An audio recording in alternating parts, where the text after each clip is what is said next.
செய்திகள். சுகாதாரத்துறை சார்பில் இந்திரா காந்தி மருத்துவக் கல்லூரி மற்றும் ஆராய்ச்சி நிறுவனத்தில் நடைபெற்ற ஆயுஷ்மான் வயவந்தனா திட்டத்தின் தொடக்க விழாவில் துணைநிலை ஆளுநர் ஆற்றிய உரை. புதுச்சேரியில் தனி வீட்டில் அமர்ந்து விடிய விடிய மது அருந்தும் போது ரவுடிகளுக்குள் ஏற்பட்ட மோதலில் 3 பேர் வெட்டி படுகொலை செய்யப்பட்ட சம்பவம் பெரும் பரபரப்பையும் அதிர்ச்சியையும் ஏற்படுத்தி உள்ளது. புதுச்சேரியில் கொசு தொல்லையை கட்டுப்படுத்தாத சுகாதாரத்துறை மற்றும் உழவர்கரை நகராட்சியை கண்டித்து கொசு வலைக்குள் நின்று பொதுமக்கள் நூதன போராட்டத்தில் ஈடுபட்டனர். சுகாதாரத்துறை சார்பில் இந்திரா காந்தி மருத்துவக் கல்லூரி மற்றும் ஆராய்ச்சி நிறுவனத்தில் நடைபெற்ற ஆயுஷ்மான் வயவந்தனா திட்டத்தின் தொடக்க விழாவில் துணைநிலை ஆளுநர் ஆற்றிய உரை. பாரத பிரதமரின் ஆயுஷ்மான் வயவந்தனாவின் திட்டத்தை புதுச்சேரியில் இன்று தொடக்கி வைப்பதில் மிகுந்த மகிழ்ச்சி அடைகின்றேன். 70 வயதிற்கும் மேற்பட்ட மூத்த குடிமக்களும் ஆயுஷ்மான் பாரத் இலவச மருத்துவ காப்பீட்டு திட்டத்தை விரிவுபடுத்துவதன் மூலமாக மருத்துவ சேவையில் ஒரு புதிய அத்தியாயத்தை நாம் தொடங்கி இருக்கிறோம். மருத்துவ சேவையில் மட்டுமல்ல, மூத்த குடிமக்களின் சமூக பாதுகாப்பு, ஆரோக்கியமான வாழ்க்கை ஆகியவற்றை ஏற்படுத்தி தருவதிலும் ஒரு மைல்கல்லை நாம் எட்டி இருக்கிறோம். கடந்த அக்டோபர் 29ஆம் தேதி மாண்புமிகு பாரத பிரதமர் நரேந்திர மோடி அவர்களால் ஆரோக்கியமான இந்தியாவை உருவாக்கும் ஒரு தொலைநோக்கு பார்வையோடு இந்த திட்டம் தொடக்கி வைக்கப்பட்டது. இந்த திட்டத்தின் கீழ் பொருளாதார உச்சவரம்பு எதுவும் இல்லாமல் 70 வயதிற்கும் மேற்பட்ட மூத்த குடிமக்கள் ஆண்டுக்கு ரூபாய் 5 லட்சம் வரை இலவச மருத்துவ காப்பீடு பெற முடியும். இந்த திட்டத்தின் மூலமாக நாடு முழுவதும் உள்ள ஏறக்குறைய 6 கோடி பேர் பயனடைகின்றனர். புதுச்சேரியில் மட்டும் சுமார் 50,000 பேர் பயனடைவார்கள். இந்த திட்டம் 70 வயதிற்கும் மேற்பட்டவர்களுக்கு ஒரு வரப்பிரசாதமாக வந்து இருக்கிறது. இது பாரத பிரதமர் மூத்த குடிமக்கள் மீது வைத்திருக்கும் அன்பு மிகுதியால் தரப்பட்ட திட்டம். இந்த திட்டம் மிக குறுகிய காலத்தில் ஏராளமான மூத்த குடிமக்களின் வாழ்க்கையில் மிக பெரிய மாற்றத்தை கொண்டு வந்திருக்கிறது. ஏற்கனவே தேசிய அளவிலான மருத்துவ காப்பீட்டு திட்டமாக பாரத் பிரதமரின் 2018இல் தொடங்கப்பட்ட ஆயுஷ்மான் பாரத் திட்டம் உலகிலேயே மிக பெரிய மருத்துவ காப்பீட்டு திட்டமாக செயல்பட்டு வருகிறது.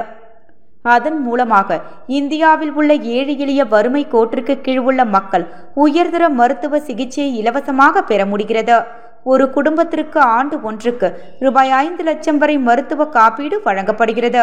இந்த திட்டத்தால் ஏழை எளிய குடும்பங்கள், முதியவர்கள், மாற்றுத்திறனாளிகள், பெண்கள், குழந்தைகள் என்ற அனைவரும் பயனடைந்து வருகின்றனர்.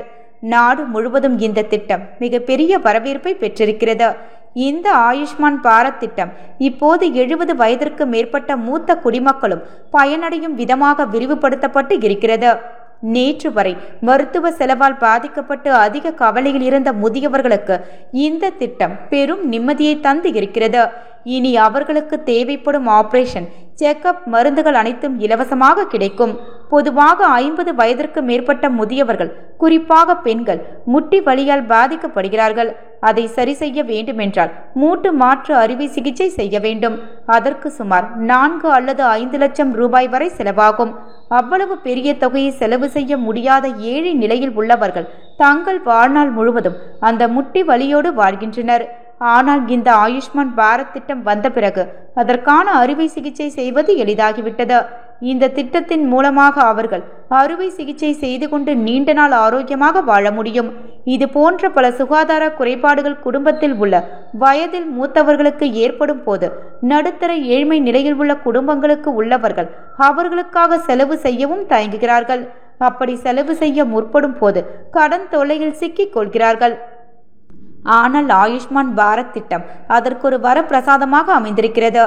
ஏழை எளிய குடும்பத்தில் உள்ளவர்கள் இலவச மருத்துவ சிகிச்சை பெறுவதோடு அவர்கள் கடன் தொல்லையில் சிக்கிக் கொள்ளாமல் அவர்களை காப்பாற்றுகிறது. மருத்துவ சேவை இலவசமாக கிடைப்பதில் இனி அவர்களுடைய வாழ்க்கை தரம் உயரும், ஆரோக்கியம் மேம்படும், நோயில் இருந்து விடுதலை அடைவார்கள். இதய நோய், கேன்சர், மூட்டு வலி, டயாலிசிஸ், ஹை பிளட் பிரஷர் போன்ற நீண்ட நாள் நோய்களுக்கு தேவையான சிகிச்சை இலவசமாக கிடைக்கும். அவர்களுக்கு தேவையான அறுவை சிகிச்சைகள் இந்த திட்டத்தின் கீழ் கொண்டு வரப்படுகிறது.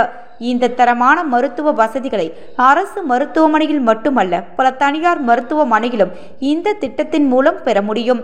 புதுச்சேரி மாநிலம் சுகாதார குறியீடுகளில் நாட்டில் முன்னணி மாநிலமாக ஒன்றாக இருந்து வருகிறது. ஆயுஷ்மான் பாரத் திட்ட செயல்பாட்டிலும் மத்திய அரசின் பாராட்டை பெற்று இருக்கிறது. அதற்காக சுகாதாரத்துறை அதிகாரிகள், மருத்துவர்கள், செவிலியர்கள் மற்றும் மருத்துவ பணியாளர்கள் அனைவரும் நான் பாராட்டுகிறேன். இந்த நேரத்தில் நான் உங்களை கேட்டுக்கொள்வது எல்லாம், மூத்த குடிமக்களுக்கான இந்த திட்டத்தை பற்றிய விழிப்புணர்வை ஏற்படுத்துங்கள். இந்த திட்டத்தில் பயன்பெறும் அனைவரும் கிடைக்க வேண்டும். மூத்த குடிமக்களை நேரடியாக சந்தித்து இந்த திட்டத்தின் மூலம் பயன்பெற செய்யுங்கள். நான் பொதுமக்களை கேட்டுக்கொள்வது எல்லாம், சுகாதார பணியாளர்களுக்கு ஒத்துழைப்பு கொடுங்கள். உங்கள் அருகாமையில் உள்ளவர்களுக்கு இந்த திட்டம் பற்றிய விழிப்புணர்வை ஏற்படுத்துங்கள். வளமான, வலிமையான இந்தியாவை உருவாக்கும் அதே வேளையில் ஆரோக்கியமான இந்தியாவை உருவாக்கவும் நாம் ஒன்றிணைந்து செயல்படுவோம் என்று கூறி என்னுடைய உரையை நிறைவு செய்கிறேன் என அவர் கேட்டுக்கொண்டார்.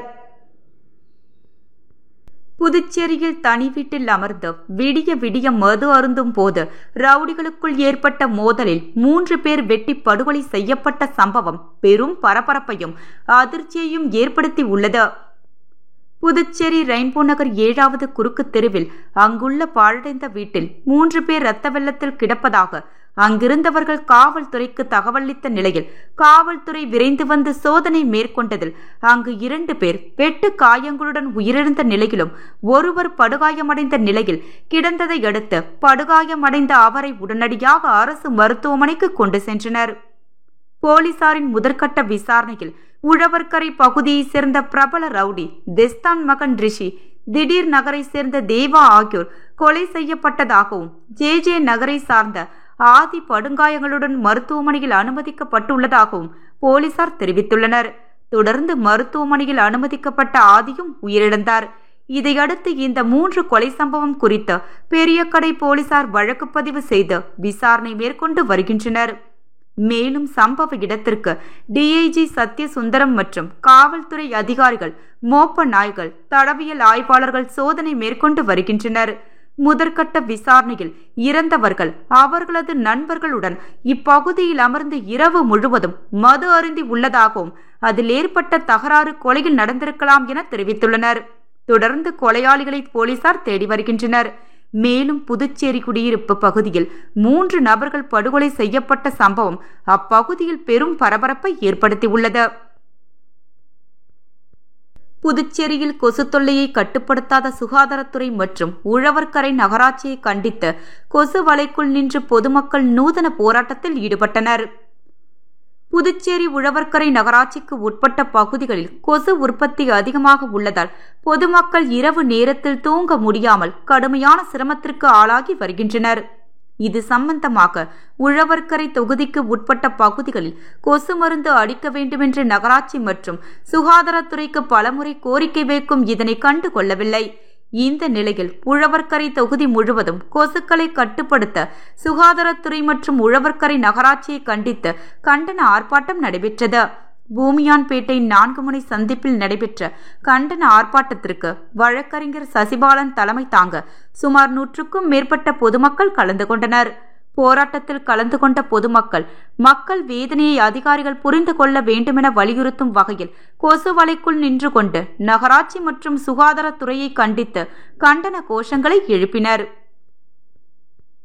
புதுச்சேரி உருளையன்பேட்டை தொகுதிக்கு உட்பட்ட கண்டாக்டர் தோட்டம் பகுதியில் குடிசை மாற்று வாரியத்தின் மூலம் 450க்கும் மேற்பட்ட அரசு குடியிருப்புகள் உள்ளது. குடியிருப்புகளில் ஸ்மார்ட் சிட்டி நிதி உதவியுடன் ரூபாய் 5 கோடி செலவில் புதுப்பித்தல், புனரமைத்தல் மற்றும் பராமரித்தல் போன்ற பணிகள் நடைபெற்று வந்தது. இப்பணிகள் சரிவர நடைபெற்றுள்ளதா என்பதை உருளையன்பேட்டை தொகுதி சட்டமன்ற உறுப்பினரும் புதுச்சேரி மனிதநேய மக்கள் சேவை இயக்க நிறுவன தலைவருமான திரு ஜி நேரு என்ற குப்புசாமி எம்எல்ஏ அவர்கள் இன்று ஆய்வின் போது பொதுப்பணித்துறை அதிகாரிகளும், ஸ்மார்ட் சிட்டி திட்ட அதிகாரிகளும், குடிசை மாற்று வாரிய அதிகாரிகளும் மற்றும் அப்பகுதியை சேர்ந்த மனிதநேய மக்கள் சேவை இயக்க பிரமுகர்கள் பலர் உடனிருந்தனர். சுகாதாரத்துறை வாரிசுதாரர்கள் நலசங்கத்தின் சார்பில் மாண்புமிகு முதலமைச்சர் அவர்களின் கடந்த சட்டமன்ற பட்ஜெட் கூட்டத்தொடரில் அளித்த வாக்குறுதி அடிப்படையில் அனைத்து வாரிசுதாரர்களுக்கும் ஒருமுறை தளர்வு அளித்து பணி நியமனம் செய்ய வலியுறுத்தி 4வது நாளாக தொடர் காத்திருப்பு போராட்டத்தில் ஈடுபட்டு வருகின்றனர். சுகாதாரத்துறை வாரிசுதாரர்களுக்கு ஆதரவு தெரிவிக்கும் வகையில் சுகாதார ஊழியர் சங்கங்களின் சம்மேளனத்தில் சார்பில் இன்று மாலை 4 மணியளவில் சம்பா கோவில் எதிரில் ஆதரவு ஆர்ப்பாட்டம் நடைபெற்றது. ஆர்ப்பாட்டத்திற்கு சுகாதார சம்மேளன தலைவர் முனுசாமி தலைமை தாங்கினார். பொதுச் செயலர் ஜவஹர், துணைத் தலைவர்கள் கிரி, சதீஷ், துணை பொதுச் செயலர்கள் ஹரிதாஸ், ஜெகநாதன் மற்றும் அமைப்பு செயலாளர் கலைவாணி ஆகியோர் முன்னிலை வகித்தனர். சுகாதார சம்மேளன கௌரவ தலைவர் கீதா, சம்மேளன ஆலோசகர் சீதாராமன், அமைப்பு செயலர் கலிய பெருமாள், செயலவை உறுப்பினர்கள் சரவணன், நந்தகோபால், சத்யா உள்ளிட்டோர் ஆர்ப்பாட்டத்தில் கண்டன உரையாற்றினர். ஆர்ப்பாட்டத்தின் முடிவில் பொருளாளர் மணிவாணன் நன்றி கூறினார். இணைப்பு சங்க நிர்வாகிகள் இளையதாசன், சிவக்குமார், காசி முனியன், சந்தனவதி, சுந்தரமூர்த்தி, சரவணன், ஆறுமுகம், ஆண்டோ, பிரகதீஸ்வரன், ஹரிதாஸ், வைஜெயந்தி மாலா, சுதா உள்ளிட்டோர் திரளாக கலந்து கொண்டனர். புதுவை மாநிலம் பாரதிய ஜனதா கட்சியின் உழவர்கரை மாவட்டம் சார்பாக பிரியதர்ஷினி நகரில் நடைபெற்ற 7ஆம் ஆண்டு ஜம்மு காஷ்மீர் புல்வாமா மாவட்டத்தில் நடைபெற்ற தற்கொலைப்படை தாக்குதலில் இந்திய ரிசர்வ் போலீஸ் படையை சார்ந்த 40க்கும் மேற்பட்ட படை வீரர்கள் உயிர்த்தியாகம் செய்தார்கள். இந்த கருப்பு தினத்தை நினைவு கொள்ளும் விதமாக உயிர் நீத்த படை வீரர்களுக்கு அஞ்சலி செலுத்தப்பட்டது. இந்த நிகழ்ச்சியை உழவர்கரை மாவட்ட தலைவர் உலகநாதன் அவர்கள் தலைமையில் நடைபெற்றது.